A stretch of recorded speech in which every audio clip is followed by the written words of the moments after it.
Hey there kids, it's me, MrCreepyPasta, and I just wanted to take a quick second before we move on to tonight's video to tell you about a convention I'm going to be going to. I will be in Houston, Texas at Retropalooza 2018, this coming weekend, July 28th and the 29th. Anyone who would like to swing by, say hey to me, or any of my other YouTube friends are certainly welcome. The convention should be a lot of fun, and I really look forward to being in Houston, Texas again, or actually just being in Texas in general. July 28th through the 29th, Retropalooza, Houston. On to tonight's story.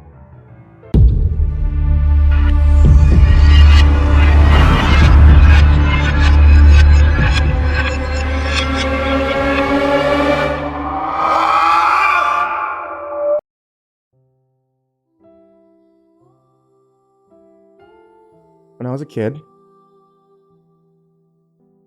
I didn't know any better.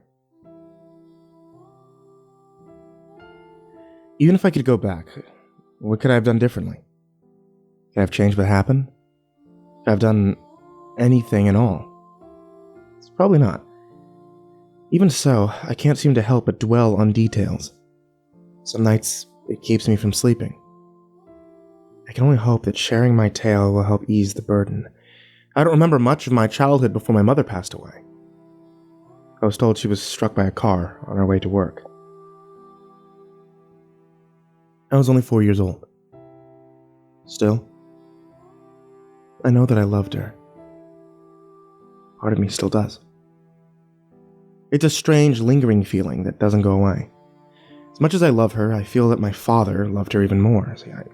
I say this because my mother's death took an immense toll on him. Up until I was around 10 years old, he would have a nervous breakdown, tears and all, at least once a month. He never told me why, but I know that it was because of her. Things changed a bit my 10th year. We moved out of that house, the one that reminded us of her. My dad pulled me out of the school system, and we moved into a cabin out in the middle of nowhere.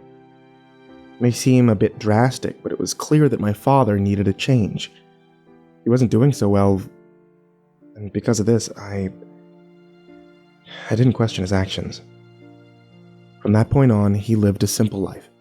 My dad took odd jobs here and there, and seeing as we lived up north, selling firewood was sufficient enough to supplement the rest of our income.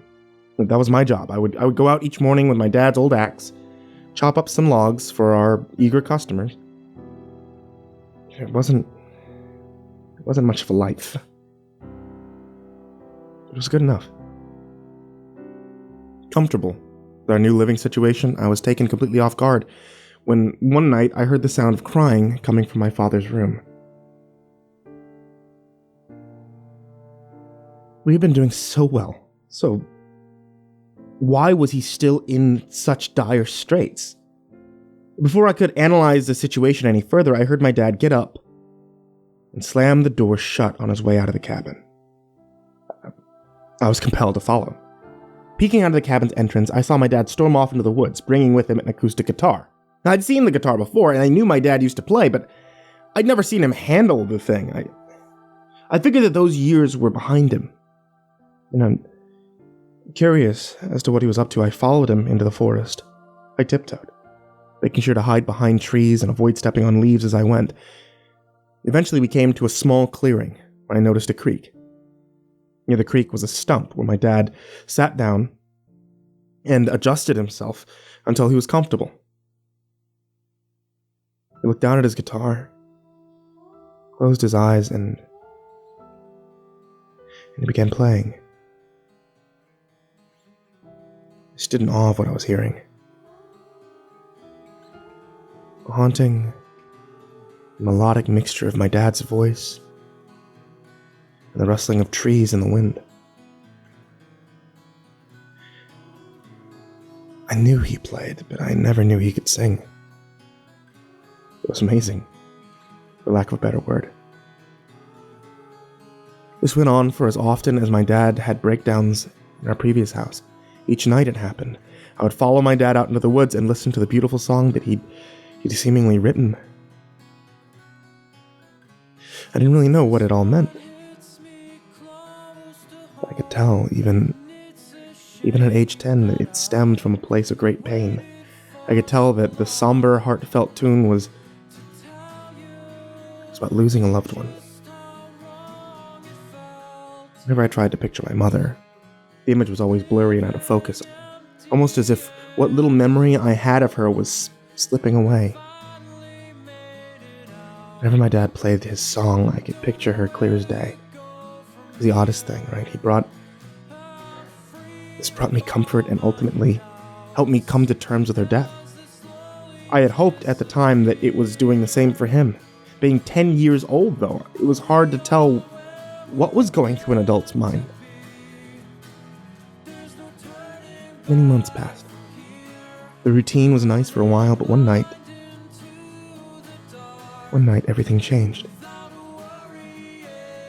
I heard the usual swing of the cabin door, followed by a swift crack against the door frame. It was very loud, signaling to me that my father was distressed more than usual. I hastily made my way to the door in an effort to follow him, but I stopped for a moment when passing his bedroom. The door was open just enough for me to see the guitar leaning up against the bed. How peculiar, because I wondered why he left it behind. And in truth, there was only one way to find out. My dad was already at the creek when I arrived. He sat on the stump, motionless and quiet. He was in a sulking position. His eyes were closed. Without his guitar or voice, the forest around him was void of sound. The only thing that I could hear was the water in the creek as it trickled past us. Soon enough, my father began singing. I could tell it was the same song that he always sung, but it sounded off. Without his guitar, his voice was muddy and out of tune.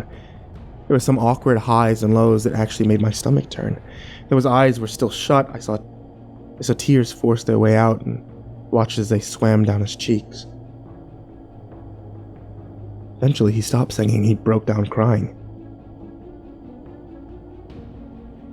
What happened in the following moments will stay with me forever. My father wept. Something strange happened. A milky white fog danced across the water. At first, I thought my eyes were playing tricks on me, but eventually the white smoke gathered around the creek and took shape before my very eyes. It was a spirit. And no ordinary spirit, mind you.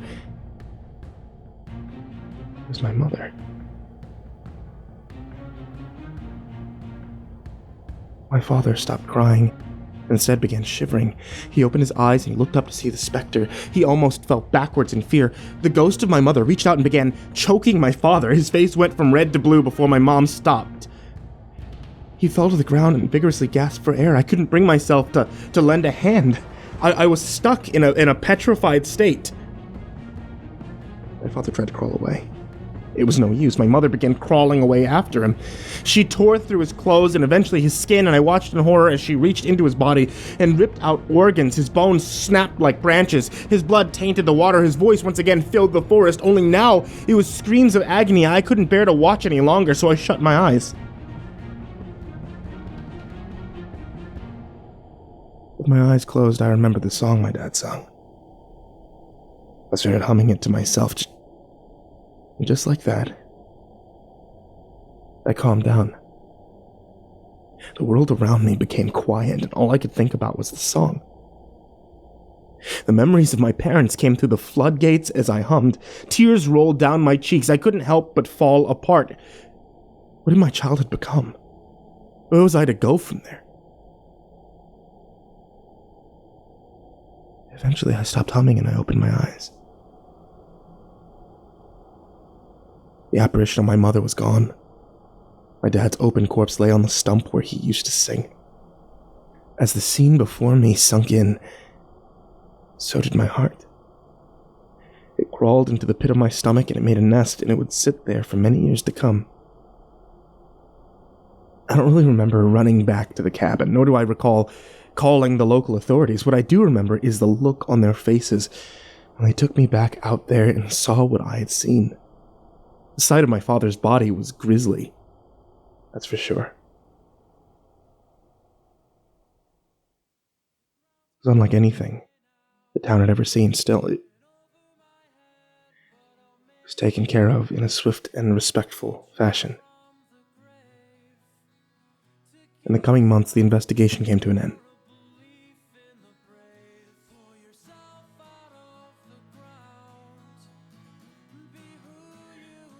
cause of death was never determined, but that doesn't mean that there was no answers found.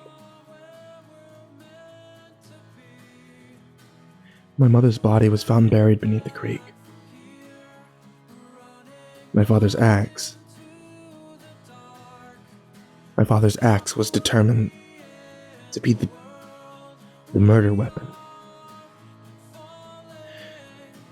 One of the theories floating around the town was that my dad was the jealous type. They think he convinced himself my mom was having an affair and then lost his marbles. Feeling guilty, he moved us out near the dump site so we could be closer to her. And I guess we'll never know the full story. But one thing's for certain. My mom had her revenge.